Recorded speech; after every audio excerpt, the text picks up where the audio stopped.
बिस्मिल्लाहिर्रहमानिर्रहीम। एक्सरसाइज का 4-2 question, cost counting cycle entries, इसकी एंट्रीज पास करनी है। इसको हम सोल्व कर लेते हैं। Following transaction were completed by Al-Basir bakers during the month of the July 2000। तो ये उसने ट्रांजैक्शन दी हुई है, इन ट्रांजैक्शन को हम पास करते हैं। तो ट्रांजैक्शन ABCD ये ट्रांजैक्शन है, G तक ट्रांजैक्शन है। तो इसकी रिक्वायरमेंट है pass the entries in the journal form to record the above transaction. इन सारी ट्रांजैक्शन को आप रिकॉर्ड करें। तो स्टेप बाय स्टेप हम हर एक ट्रांजैक्शन को रीड करके साथ साथ सोल्व करते जाते हैं। Direct material worth ₹84,000 and direct material of the ₹11,000 were purchased. यहाँ तक एक एंट्री हो जाएगी, मटेरियल उसने जो परचेज किया है। But direct material of the 4,000 and indirect material of the 1,000 were not according to the specification and return to the supplier. यहाँ तक इसकी सेकंड ट्रांजैक्शन होगी। तो जो भी मटेरियल उसने डायरेक्ट इनडायरेक्ट मटेरियल परचेज किया है, इसको ओवरऑल को ऐड करके हम एक ही मटेरियल लिखेंगे। लेकिन जब प्रोडक्शन के लिए इशू किया जाता है उस वक्त हम उसको सेपरेट ट्रीट करते हैं, डायरेक्ट को सेपरेट, इनडायरेक्ट को सेपरेट। यहाँ पे परचेज हो रहा है तो परचेज को हम ओवरऑल ऐड करके ही लिख लेंगे। तो यहाँ पे ट्रांजैक्शन पास हो जाएगी। ये ट्रांजैक्शन नंबर 1, ए की 1 है ये ट्रांजैक्शन। मटीरियल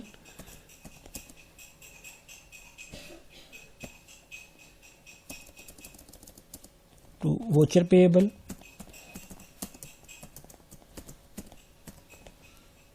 ओवरऑल उसने मटेरियल कितने का परचेज किया है? 84,000 का डायरेक्ट मटेरियल है, 11,000 का इनडायरेक्ट है। इन दोनों को ऐड कर लें तो ये बन गया 95,000।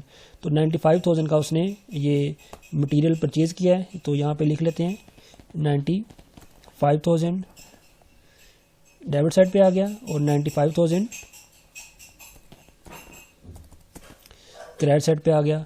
तो ये इसकी फर्स्ट ट्रांजैक्शन पास होगी। इसकी ए की सेकंड ट्रांजैक्शन है कि उसने कुछ मटेरियल उसने रिटर्न कर दिया, तो इसी एंट्री को हम रिवर्स कर देंगे। तो यहाँ पे आ जाएगा वोचर पेएबल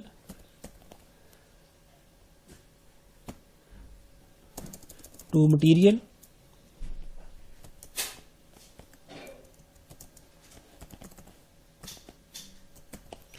तो कितना उसने मटेरियल रिटर्न किया है यहाँ पे देख लेते हैं। 4,000 का डायरेक्ट है और 1,000 का इनडायरेक्ट मटेरियल। तो इन दोनों को ऐड कर लेंगे तो ओवरऑल उसने 5,000 का मटेरियल रिटर्न किया है। तो यहाँ पे आ गया 5,000 इसकी डेबिट साइड पे और 5,000 इसकी क्रेडिट साइड पे आ गया। तो ये हमारे पास इसकी ए की फर्स्ट 2 ट्रांजैक्शन कंप्लीट हो गई हैं। आगे नेक्स्ट ट्रांजैक्शन देखते हैं। Direct material worth ₹62,000 and the indirect material worth ₹7,000 were issued to the factory for the use in the production।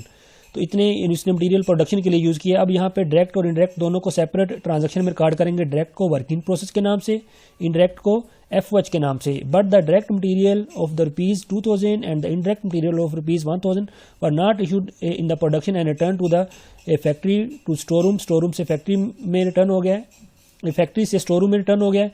तो अब यहाँ पे भी 2 ट्रांजैक्शन पास होनी है। एक उसने मटेरियल इशू किया प्रोडक्शन के लिए वो, और दूसरा जो प्रोडक्शन जिसकी नहीं हुई वापस स्टोर रूम में चला गया उसकी ट्रांजैक्शन पास होगी। तो 62,000 का डायरेक्ट मटेरियल है, इनडायरेक्ट मटेरियल 7,000 का। तो इसकी 2 ट्रांजैक्शन पास होनी है।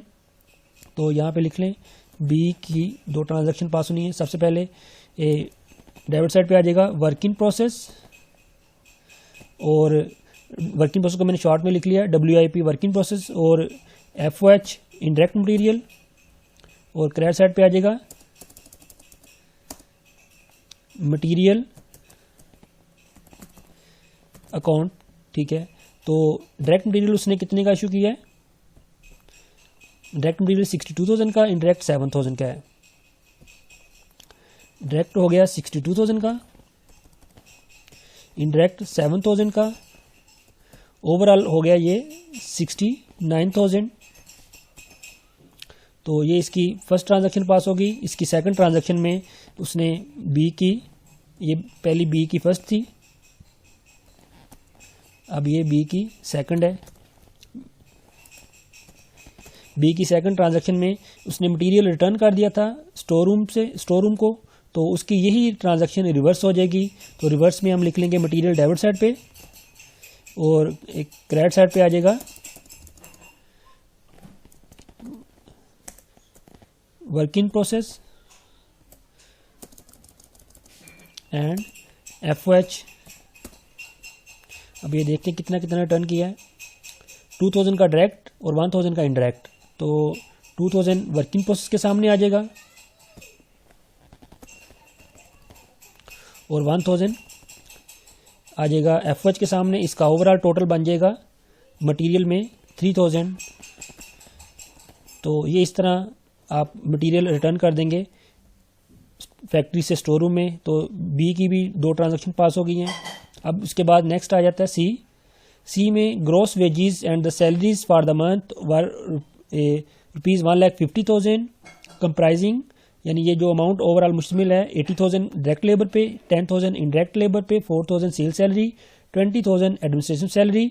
After deducting the provident fund the employees 10% of the gross earning 1,35,000 were pay to the employees. तो 1,35,000 एम्प्लॉइज को पेड करना है। 10% जब इस ओवरऑल अमाउंट का लेंगे वो आ जाएगा 15,000, 15,000, वो इसमें से लेस होकर 1,35,000 आ जाएगा। The company also contribute an equal amount toward the provident fund, यानी एम्प्लॉयर्स की लिबिलिटी यानी कंपनी की लिबिलिटी भी रिकॉर्ड करेंगे। तो ओवरऑल इसकी 5 ट्रांजेक्शन हम पास करेंगे। सबसे पहले पेरोल को रिकॉर्ड करेंगे। पेरोल को रिकॉर्ड करने की एंट्री है सी की फर्स्ट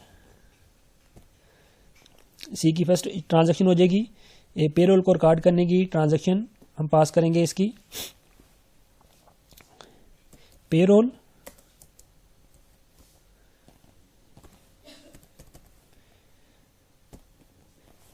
क्रेडिट में आ जाएगा उसका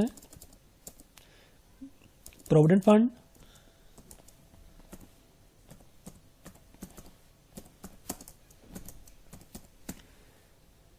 और आ जाएगा बाकी जो रिमेनिंग अमाउंट होगी उसको हम लिख लेंगे अक्रूड पेरोल।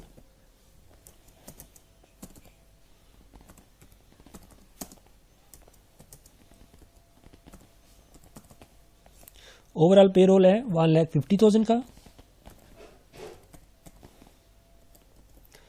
जो 10% डिडक्शन होती है वो अमाउंट बन जाएगी 15,000 और बाकी 1,50,000 में से 15,000 लेस करेंगे तो आ जाएगा 1,35,000।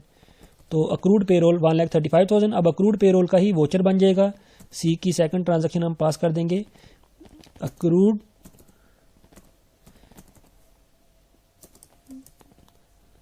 पेरोल टू वोचर पेएबल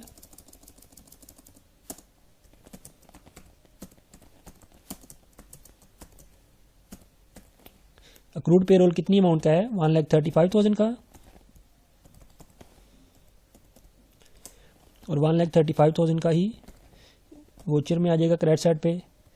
अब इसकी सी की हम थर्ड ट्रांजैक्शन पास करेंगे। वोचर को हम बैंक में ट्रांसफर कर देंगे। Voucher payable to bank 1,35,000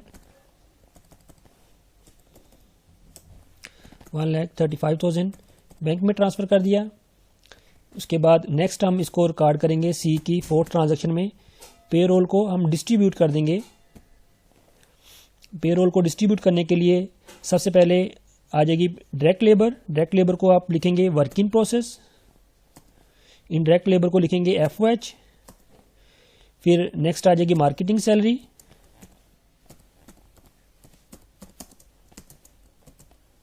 cell salary को मार्केटिंग सैलरी का नाम दे रहे हैं। फिर आ जाएगी एडमिनिस्ट्रेशन सैलरी।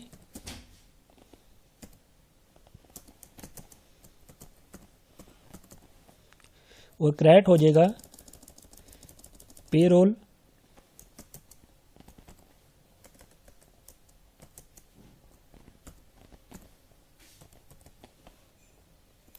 डायरेक्ट लेबर की अमाउंट यहां से हम चेक कर लेते हैं कितनी है।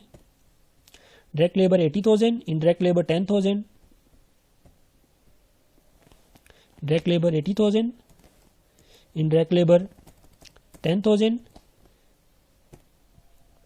उसके बाद sale salary 40,000, 20,000 administration salary,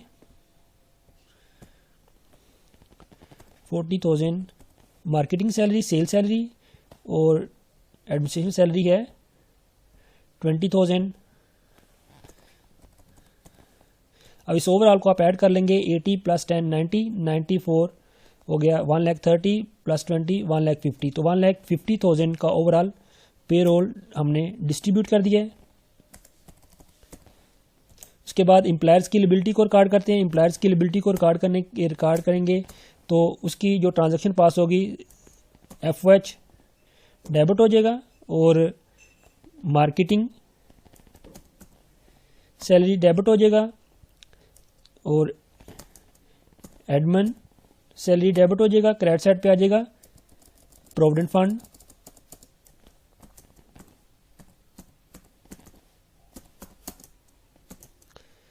provident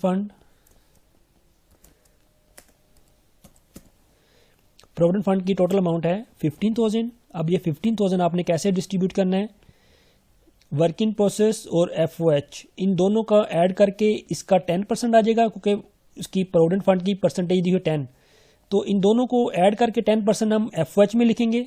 दोनों को ऐड किया तो बना 90,000। 90,000 का 10% बन जाता है 9,000। फिर आ गया मार्केटिंग सैलरी 4,000, 40,000 का 10% 4,000, तो 4,000 यहाँ पे शो हो जाएगा।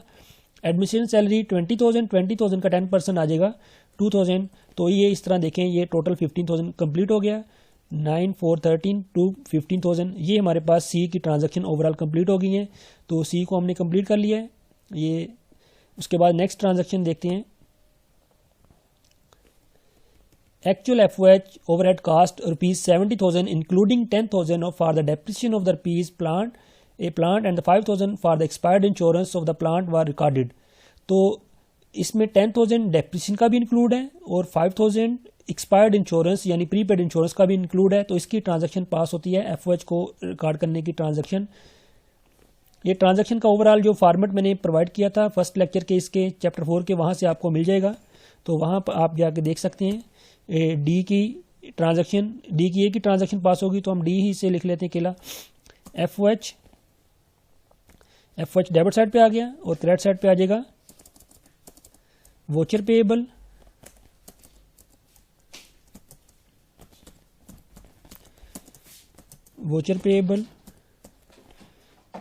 एंड और क्रेडिट साइड पे आ जाएगा allowance for depreciation,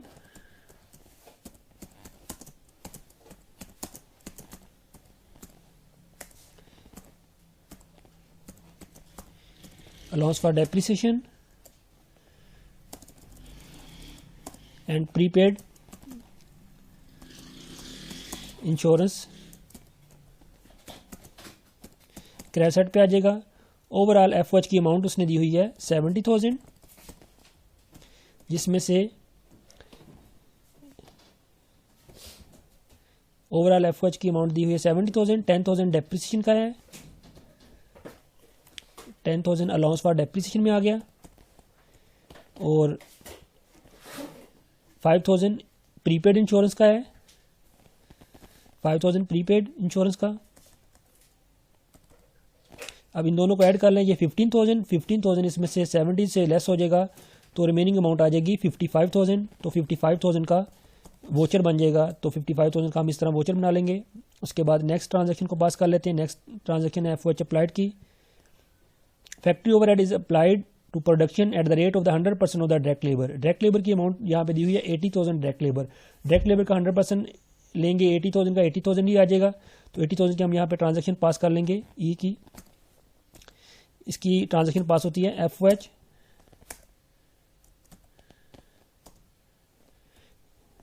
FOH applied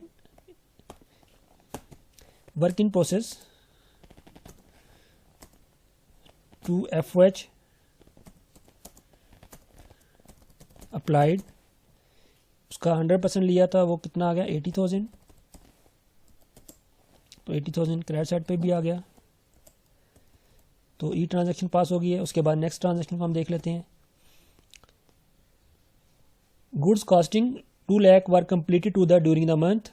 तो ये हम इसको फिनिश गुड्स में ट्रांसफर करना है। इसमें F ट्रांजैक्शन, इसको थोड़ा क्रेडिट साइड को ठीक कर लें। ठीक है,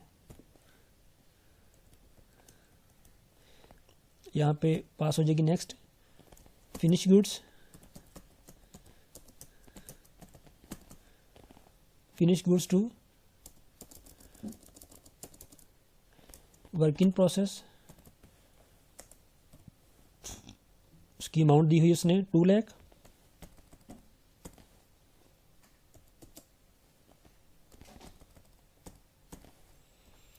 उसके बाद नेक्स्ट ट्रांजैक्शन को हम पास कर लेते हैं।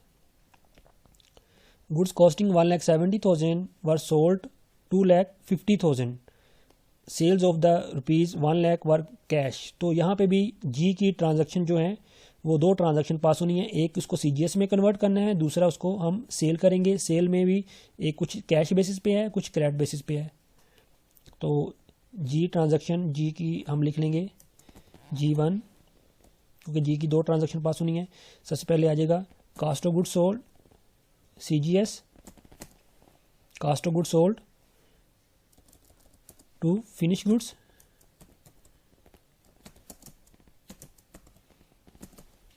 इसकी अमाउंट दी हुई है 1,70,000।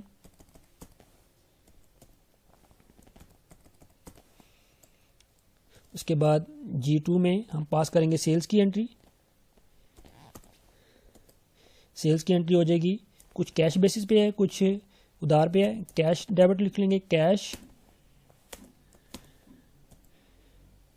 अकाउंट रिसीवेबल, जो उधार पे है उसको हम लिख लेंगे अकाउंट रिसीवेबल।